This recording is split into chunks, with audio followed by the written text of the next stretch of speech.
Hi friends, ఈరోజు special restaurant style paneer pulao.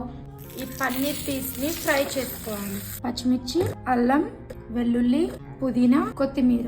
ఒక tea glass అంత వాటర్ పోసుకొని దీన్ని మిక్సీ చేసుకోవాలి.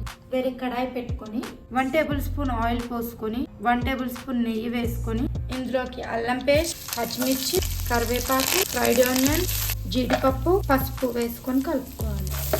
ఈ పుదీనా కొత్తిమీర పేస్ట్ 4 టేబుల్ స్పూన్ వేసుకోవాలి. పన్నీర్ పీసెస్ వేసుకోవాలి. టీ గ్లాస్ అంత వాటర్ పోసుకొని ఉప్పు వేసుకొని కలుపుకోవాలి. చూడండి, పన్నీర్ పీసెస్ స్మూత్గా అయ్యాయి కదా.